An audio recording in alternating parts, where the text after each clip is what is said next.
Il est né à Marseille, a passé son enfance entre Aubagne et Briançon. Philippe Forbrac a gravi les échelons un à un dans le domaine de l'œnologie avec comme point d'orgue un titre de meilleur sommelier du monde en 1992. Rencontre avec cet expert qui nous raconte son histoire d'amour entre la gastronomie et le vin, nous parle de son restaurant parisien Le Bistrot des Sommeliers et la sortie de son dernier livre Tout sur le vin. Oui, je suis, au-delà d'être restaurateur, je suis cuisinier d'abord de formation. J'ai grandi ici dans la région, je suis né à Marseille, j'ai fait une partie de ma vie à Aubagne parce que mes grands-parents avaient une maison à l'entrée d'Aubagne, donc j'ai arpenté ces terres, comme on dit, pendant très longtemps, et j'y reviens toujours avec beaucoup de plaisir. Et j'ai appris de mes grands-mères qui étaient de culture très provençale, notamment celle qui était à Aubagne, qui faisait magnifiquement la cuisine, les goûts. Et la chance que j'avais, c'est que mon autre grand-mère, qui était ma grand-mère paternelle, et qui elle était de Briançon, dans les Hautes-Alpes, donc finalement pas très loin, était elle cuisinière de métier. Ils avaient un restaurant, mes grands-parents. Donc j'ai appris plutôt par la cuisine. Et j'ai découvert le vin dans un deuxième temps, et finalement c'est devenu pour moi l'essentiel de ma vie, et de ma vie professionnelle en tout cas, et d'un certain nombre de mes plaisirs. Mais je ne dissocie jamais le vin de la nourriture. Pour moi, le Graal, c'est la réussite d'un plat et d'un vin ensemble.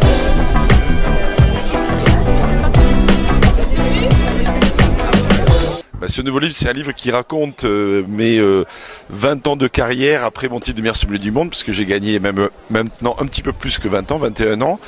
Et tout ce qui s'est passé, non seulement dans ma vie, parce que c'est une histoire personnelle, mais surtout dans l'univers qui m'accueille depuis des années maintenant, c'est l'univers du vin, de la gastronomie. Donc je raconte dans ce livre l'évolution qu'il y a eu en termes d'approche de vinification, d'encépagement, de goût, d'évolution des comportements par rapport au vin finalement, à la fois en France et plus largement sur la planète. C'est un livre très ouvert, très pédagogique, où j'explique par le menu finalement, j'ai choisi 20 mots-clés pour ces 20 ans.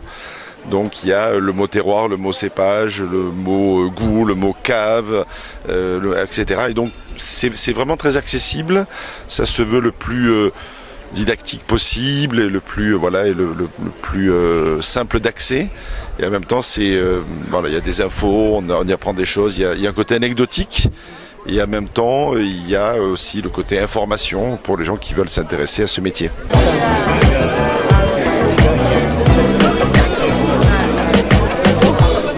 Au bistrot du sommelier, oui, pour lequel j'entame la 30e année ces jours-ci, parce que j'ai ouvert le 8 mai, donc vous voyez, on n'est pas très loin, 84. Eh bien, dans cette maison, c'est tout à fait la vocation. L'esprit, c'est que les gens viennent et finalement se laissent faire. On leur demande ce qu'ils aiment pas, ce qu'ils peuvent ou ce qu'ils peuvent pas manger, etc. Et en fonction de ça, 90% des gens se laissent faire complètement librement. Et on leur fait le menu en partant des vins et en trouvant les plats qui vont aller le mieux possible avec les vins qu'on a choisis au départ.